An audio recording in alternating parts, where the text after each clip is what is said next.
이번 시간에 알아볼 거는요, 전기료가 싼 국가에 앞으로 투자를 해야 된다라는 이야기로 시작을 해보려고 합니다. 전기료가 싼 게 왜 중요하냐? 이제 앞으로 엄청 중요할 거예요. 전기료가 저렴한 국가로 공장들이 몰려들 거라는 거죠. 왜 그런가? 한번 들어보도록 하세요. 우선은 글로벌 기업들이 생산 기지로 삼는 공장들, 국가들 고려 요소들은 어떤 게 있냐면 정치적인 안정이 가장 중요합니다. 예를 들어서 내가 1조 이상 돈을 들여서 공장을 지었는데 뺏길 수도 있고 아니면 파괴가 될 수도 있고 문제가 생길 수 있다고 하면 굉장히 큰 손실이 나겠죠. 그래서 내가 투자한 돈을 잃지 않을 수 있는 국가들, 그것을 지켜줄 수 있을 만큼 정치적 안정성이 있는 국가들에 보통 투자를 하게 됩니다. 그래서 우리가 정치적 안정을 1번으로 뽑고요. 두 번째는 이제 인건비예요. 그럼 내 해외 공장을 짓는 것 자체가 뭔가 이득이 있기 때문에 자신의 나라에서 생산을 하지 않고 다른 나라에 생산을 하는 불편함을 가지더라도 투자를 하는 거잖아요. 그렇다는 얘기는 가장 인건비적인 마진이 커야 된다는 거죠. 그럼 인건비가 저렴한 국가들, 그리고 노동력이 풍부한 국가들이 보통 글로벌 기업의 생산기지 역할을 하게 됩니다. 그래서 우리가 이제 신흥국이라 부르거나 이제 뭐 동남아시아 또는 이제 동아시아도 옛날에는 생산기지 역할을 많이 했었죠. 그런데 여기도 이제 인건비가 올라가다 보니까 한국도 한때 생산기지였다가 이제 중국으로 가고 중국에서 베트남으로 가고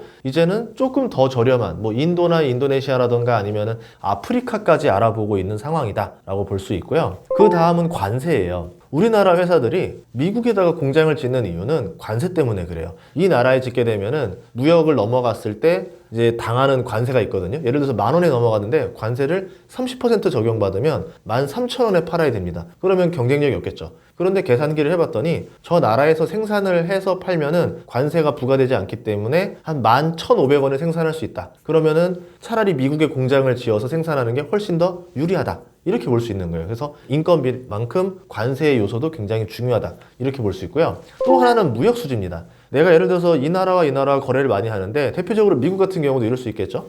미국에다가 하면은 미국 쪽은 적자를 보고 우리나라는 흑자를 보다 보니까 미국에서 불만이 많겠죠. 그래서 어떻게 해줍니까? 차라리 여기다가 공장을 지어주는 거예요. 아니 지어서 여기서 판매를 해버립니다. 그렇게 되면은 무역 수지도 어느 정도 균형을 맞출 수가 있겠죠. 물론 기업은 맞출 일이 필요가 없지만 국가 입장에서는 그렇게 했을 때 유리하기 때문에 어느 정도 인센티브를 제공해 줄 테니까 저 나라에다 지어봐라. 이렇게 부탁을 할 수도 있겠죠. 다른 하나는 운반비입니다. 대표적으로 이제 시멘트 같은 형태도 있는데요. 시멘트 같은 경우는 다른 나라에서 수입해 오는 게 그렇게 매력이 없어요. 왜냐하면 운반비가 너무 크기 때문에 굳이 운반비를 하느니 저 나라에다 공장을 지어서 생산하는 게 훨씬 더 싸다라는 거죠. 대표적으로 라파즈라는 그 시멘트 글로벌 기업이 있는데 여기는 뭐 가장 저렴한 나라에서 생산해서 수출을 하는 형태가 아니라 각지마다 시멘트 공장을 인수해가지고 여기서 생산을 해서 그 현장에다가 공급을 하고 있습니다. 미국 같은 경우도 보면은 미국 내에 있는 시멘트 회사가 이제 메이저들이 아니고 글로벌 메이저 회사들이 뭐 멕시코라던가 미국 내에다가 시멘트 공장을 지어서 공급을 하고 있죠. 운반비 때문에 이렇다라고 볼 수 있습니다. 그리고 이제 또 하나는 세금이에요. 아무래도 그 말했던 관세들을 떠나서 이런 어떤 세금이냐면 그 나라가 이런 제안을 하죠. 딜이라고 하죠. 뭐 예를 들어 우리나라에다가 공장을 지어주면은 5년 동안 소득세를 면제해 주겠다. 이런 식으로 굉장히 세금적인 파격적인 혜택을 제공합니다. 그러면서 우리나라에 공장을 지어달라고 부탁을 하죠. 보통 이렇게 부탁을 하는 경우는 그 나라의 어떤 고용을 늘리기 위해서 하는 경우가 있거든요. 안 그러면은 실업자로 있어야 되는데 취업할 데가 없는데 노동력은 풍부한데 일자리가 없어요. 그럼 외국 기업이 와서 공장을 지어주면은 우리나라의 국민들이 일을 하게 되는 거고 소득세를 납부하게 되니까 국가 입장에서는 기업한테 소득세를 안 받아도 국민한테 받을 수 있기 때문에 이득이 되는 겁니다. 그래서 이렇게 여러 가지 요소들이 있었는데 이제는 이런 요소보다 더 큰 요소가 발생할 수 있다는 거죠. 그게 어떤 거냐?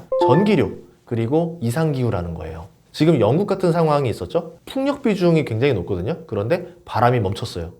이런 적이 어딨지? 하니까 어떻게 됩니까? 바로 전기가 부족해지고 바로 전기료가 1년 만에 7배까지 증가하는 모습을 보여주고 있습니다. 에너지 대란이 일어났죠. 미국 같은 경우는 이상기후 때문에 벌어졌는데요. 작년 겨울에 최악의 한파가 벌어졌죠. 그래서 삼성전자도 미국에 있었던 공장이 셧다운되고 이러면서 엄청난 피해를 입었어요. 말도 안 되죠. 이상기후인데 왜 이렇게 되느냐? 이상기후 때문에 태양광 발전이 안 돌아간 거예요. 그래서 셧다운이 됩니다.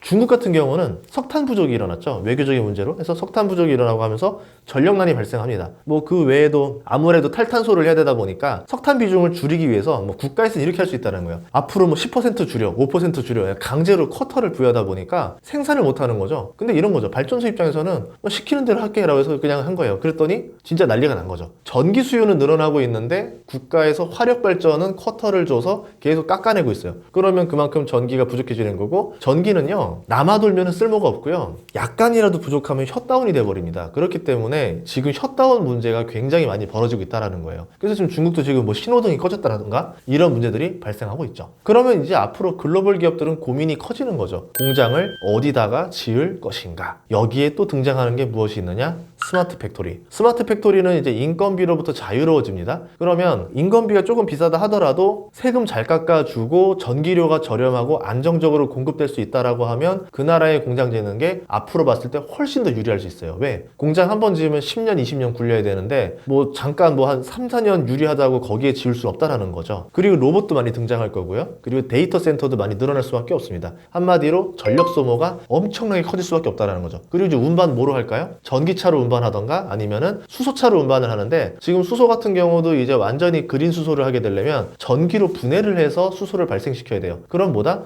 수소차도 결국은 전기가 필요하다. 이렇게 볼 수 있겠죠.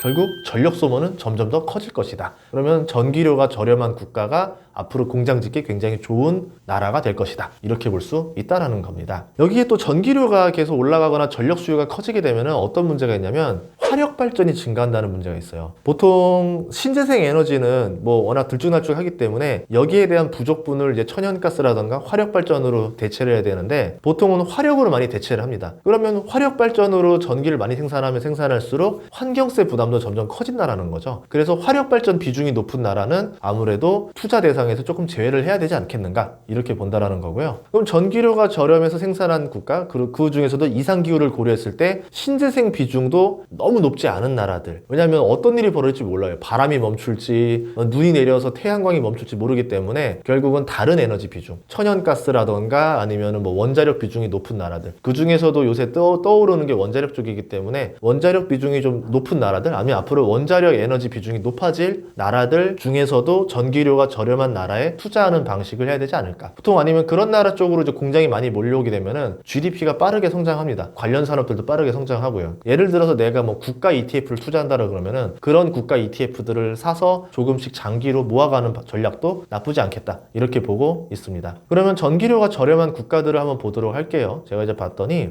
뉴스 기사를 좀 참조하고 이렇게 그래프를 보니까 한국 같은 경우는 전기료가 굉장히 비쌉니다. 중국의 3배 수준이고요. 중국은 세계 최저 수준의 전기료를 자랑하는 국가예요. 그럼에도 불구하고 석탄 발전 비중이 높아서 최근에 문제가 좀 있었죠. 말레이시아 같은 경우도 전기료가 중국만큼 저렴하기로 유명한 나라입니다. 그리고 인도 같은 경우도 그 수준으로 저렴하게 세계 최저 수준의 전기료를 자랑하고 있어요. 결국은 공장 짓기 좋은 나라들이 어디 있는지 어느 정도 힌트가 되겠죠. 이렇게 그래프를 보시면서 파악하는 방법도 있고요. 여러분들이 조금 더 조사해보면 좋을 것 같습니다. 이제 거기서 다른 좋은 조건들도 더해보셔야 되겠죠. 토지 가격이라던가 임금 상승 속도, 아니면 임금의 가격, 그리고 노령화가, 인구가 꺾이는 에이징 커브가 있어요. 뭐냐면 중국 같은 경우는 벌써 이제 고령화사에 진입을 했고, 베트남은 2037년쯤 해서 이제 인구수가 떨어지기 시작합니다. 고령화가 되기 때문에 출산율이 낮고, 반대로 인도네시아라던가 인도 같은 경우는 2050년 중반대까지 계속 인구가 증가해요. 지금 평균 연령이 굉장히 어립니다. 그래서 이런 나라들도 보셔야 되고요. 정치적 안정성도 보셔야 되고, 관세 요소까지도 봐야 됩니다. 거기에 인구 규모도 중요하겠죠. 내가 여기에 공장을 지으면 그 나라에 팔을 수 있는 백그라운드가 있으면 어느 정도 안전마진을 먹고 시작하기 때문에 이것들도 중요한 요소가 될 거다. 이렇게 볼 수 있고요. 여기에 이상기후 영향을 적게 받는 나라들도 보셔야 되고요. 원자력 비중을 늘릴 수 있는 나라들도 잘 보셔야 됩니다. 그래서 한번 알아봤더니 베트남 같은 경우는